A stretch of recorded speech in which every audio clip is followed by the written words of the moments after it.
꼭 접수가 되는 경우에는 이제 앙심을 약간 품으신 것처럼 왜 담임이 사전에 막지 않았냐 하면서 이제 폭언을 하시고 교실에 이제 불시에 방문해서 화를 내시고 하는 경우는 굉장히 많고, 또 이제 반대로 너무 이제 과도하게 접근을 하셔가지고 수학여행 코스 내가 짜주는 대로 가라. 아, 진짜요? 그런 경우도 있고, 뭐 네. 아이가 수업 시간에 이어폰을 끼고 있어도 그냥 냅둬라, 내가 알아서 하겠다, 이런 식으로 하시는 분들도 너무 많고, 또 뭐 중고등학교의 경우에는 시험 문제를 쉽게 내지 마라, 어렵게 내라, 우리 애가 자사고 갈 건데 못 가면 책임질 거냐, 이런 식으로 시험 문제에 관해서 이렇게 월권 행위를 하고 계시는 분들도 계시고, 뭐 유치원의 경우에는 우리 애가 모기를 물려서 왔는데 우리 애를 쳐다보기는 하는 거냐.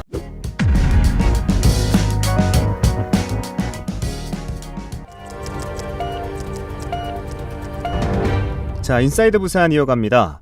서울 서희초등학교 교사 사망 사건을 계기로 교사들은 교육활동 과정에서 겪었던 고충들을 쏟아내고 있습니다.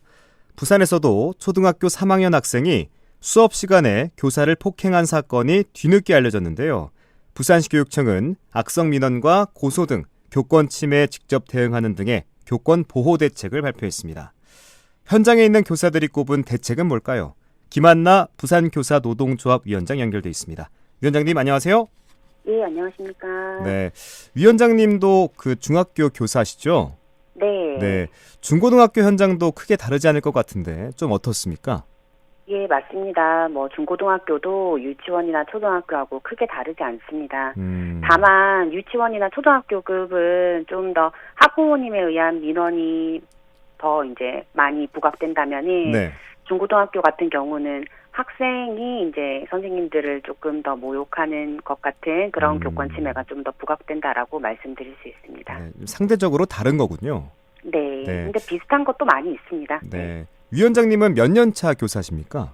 예, 저는 13년째 근무하고 있습니다. 13년째요. 네. 네. 이번에 서희초 교사 사망 사건 이후 전국적 추모 행렬이 이어지고 있는데 2년 차의 후배 교사의 죽음을 보면서 마음이 착잡하셨을 것 같습니다. 어떠셨습니까? 네, 맞습니다. 너무 안타깝습니다. 얼마나 힘들면 그런 선택을 했을지 사실 상상도 할 수 없습니다. 그런데 지금 많은 선생님께서 유례 없이 전국적으로 행동을 하고 계신데, 이것은 경력을 떠나서 학교급을 떠나서 지역을 떠나서 우리가 이미 다 겪었고 앞으로 더 얼마나 많이 겪을지 모르기 때문에 사실 잘 움직이지 않는 선생님들께서 움직이고 계시다고 생각을 합니다.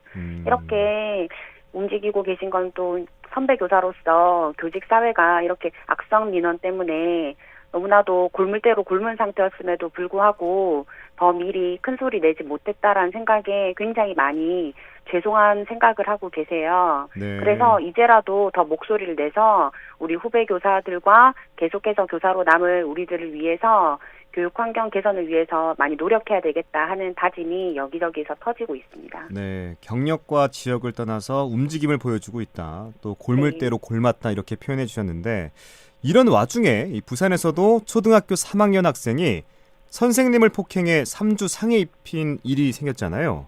네. 네, 보도에 따르면 이 선생님은 육체적뿐만 아니라 정신적으로도 고통을 겪었다고 하는데 어떤 상황이었습니까? 네, 해당 학생이 돌발 행동을 이제 수업 시간에 보이다 보니까 다른 학생을 보호하기 위해서 선생님께서는 해당 학생을 이제 뒤에서 잡으신 거예요. 네. 그 과정에서 학생이 머리를 이용해서 선생님의 턱과 가슴 쪽을 쳐가지고 부상을 입은 일이 3월에도 있었고 6월에도 수업을 계속 방해하는 행동을 해서 하지 말라고 하니까 난동을 부리면서 이제 주먹으로 교사의 얼굴과 허벅지와 배 등을 발로 차고 들이받아서 3주 진단을 받으셨는데, 네. 선생님께서는 이제 신체적인 부상도 부상이지만은 아이들 앞에서 무차별적인 폭행을 당했다라는 것이 너무 힘들다라고 하셨고, 그 다음에 이제 3월에는 아무래도 처음 학생을 만나는 상황이다 보니까 이제 시간이 지나면서 선생님이 교육적으로 지도를 하고 레포가 형성이 되면은 아이도 마음을 열고 나아질 거라고 이제 생각을 하고 그냥 기다리신 거예요. 네. 그런데 그렇지 못하고 더 큰 이제 폭행으로 되다 보니까 선생님께서 마음을 많이 참담해 하시고 있는 상태이십니다. 그 처음에 그 아이가 돌발 행동을 했다라고 말씀하셨는데 이 돌발 행동은 어떤 행동입니까? 뭐 이제 다른 학급 친구들도 네. 있으니까 그런 친구들의 좀 안전에 위협을 가는 행동을 그런 행동들을 수업 중에 한 거군요. 네, 그러다 보니까는 이제 제지할 수밖에 없는 상황이 된 거죠. 그렇군요. 자, 이번에 서희초등학교 사건을 계기로 전국의 많은 교사들이 함께 공분하고 있습니다. 그 현직 교사들의 다양한 교권 침해 사례들이 올라오고 있고요. 그동안 쌓아왔던 울분이 터진 느낌인데 어떤 사례들이 있었나요? 사실 이 사례를 말씀드리려고 하면은 네. 하루 종일 말씀을 드려도 끝이 없을 정도인데, 그래요? 네, 너무 많아가지고요. 네. 뭐 학생이 학급 친구들을 괴롭혀가지고 학부모님께 전화를 하면은 왜 귀찮게 전화하냐고 학교에서 해결하지 않고 뭐 하는 거냐 이런 식으로 오히려 학부모가?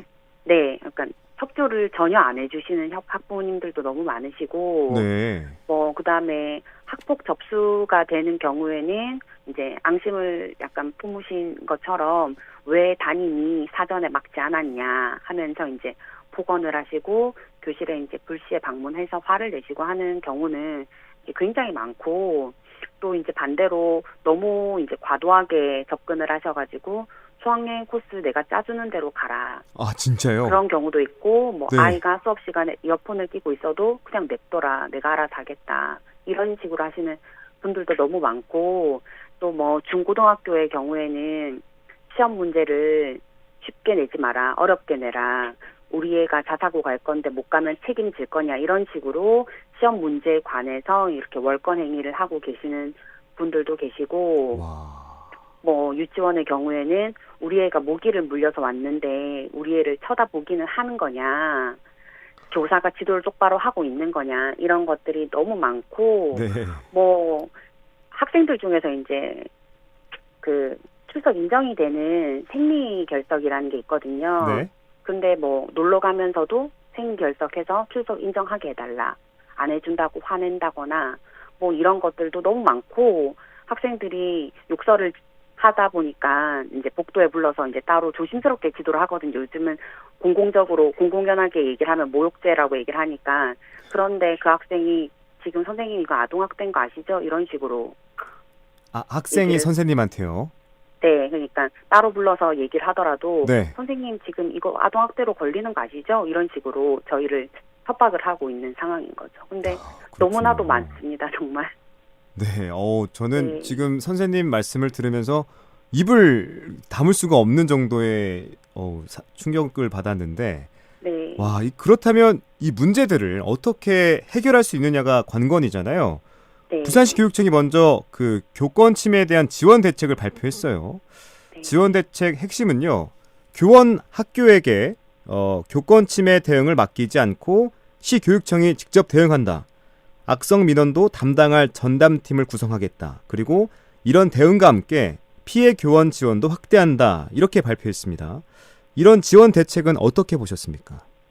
네, 사실 저희 부산교사 노조에서 네. 교사 보호를 위해서 녹음 전화기를 도입해달라, 네. 악성 민원 방지 대책을 마련해달라, 교권 전담 변호사를 도입해주고, 네. 교원 힐링센터 상담을 확대해달라라는 등의 내용을 교육청이 지속적으로 요구해 왔습니다. 네. 그런데 뭐 약간 늦었다라는 생각이 들기도 하지만 이제라도 교육청이 좀 학교 현장의 어려움을 깨닫고 저희들이 계속 요구했던 바에 대해서 받아들여 주신 것 같아서 그것이라도 일단은 환영한다라고 생각을 하고 있습니다. 네. 그런데 현장에서 즉각적으로 적용되기 위해서는 좀 더 세부적인 대책 마련을 위해서 현장 교사들의 이야기에 좀 더 귀 기울일 필요가 있지 않을까라고 생각하고 있습니다. 네.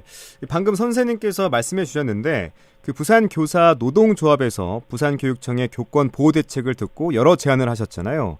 아까 네. 말씀하셨던 게 뭐 교사 개인 번호 미공개, 또 학교 현장의 이해를 위한 학부모 교육을 실시해달라. 여러 제안을 하셨는데 이 제안 내용에 대해서도 좀 설명해 주시죠. 네, 아무래도 저희가 가장 힘든 것 중에 하나가 학부모님 민원을 교사가 직접적으로 뭐 밤낮 관계없이 주말도 없이 계속 받다 보니까 네. 이런 측면이 굉장히 많이 힘들어지고 있습니다. 그래서 교사 개인 번호를 이제 공개하는 것을 금지하고 외국처럼 학교 대표 이메일이라든지 뭐 게시판 아니면 저희 이번에 나이스 시스템이 새롭게 만들어졌는데 그 네. 시스템을 이용해서 실명으로 민원을 받는 시스템이 마련돼야 한다라고 생각합니다. 아무래도 민원 때문에 수업을 하기도 어려울 정도로 수업 시간에도 연락하시는 분들이 되게 많으시거든요. 네. 그래서 수업에 집중하기 위해서는 이러한 민원을 간접화하는 시스템이 필요하다라고 생각을 하고 또 다수 학생들을 보호하기 위해서 제도적인 장치가 많이 필요합니다. 아무래도 학급 내에서 문제 행동을 일으키는 학생으로 인해서 네. 선량한 다수 학습들이 이제 수업권을 침해당하는 경우가 너무 많고 네. 실제로 안전에 위협을 당하는 경우도 많이 있다 보니까 이런 경우에는 교육 전문가인 관리자분들께서 두 발 벗고 나와서 학생을 상담을 하고 학생을 이제 관리하셔서 교사들은 교실에서 다수 학생들을 좀 안전하게 그렇죠. 지키고 네. 수업을 계속 진행할 수 있도록 하는 그런 시스템도 마련되어져야 된다라고 생각을 하고 네. 네, 아동학대법도 좀 많이 개정이 필요할 것 같고 무엇보다도 학부모님들께서 좀 많이 인식을 바꿔주셨으면 좋겠어요. 예전에 뭐 친구 영화에서 보는 것처럼 그런 네네. 시기는 이미 많이 지났고 그렇죠. 많이 지났죠. 많이 지났고 많이 바뀌었고 한데 네. 여전히 그런 인식에 머물러 있기 때문에 교사를 적으로 보시는 것 같은데 사실 저희는 학부모님들과 마찬가지로 학생들을 성장시키겠다라는 공동의 목표를 위해서 노력하는 사람이다라는 것을 조금 아시는 것에 좀 집중해서 네. 교육청에서 노력을 해주셨으면 좋겠다고 생각하고 있습니다. 선생님, 그러면 이 민원이 네. 접수되면 이 네. 모든 선생님들이 개인적으로 민원을 접수받아서 해결합니까? 학교에서 네. 이렇게 대응하는 팀이 전혀 없군요. 현재는. 네, 네, 그렇습니다. 일단은 선생님께서 개인으로 대응을 하시고 네.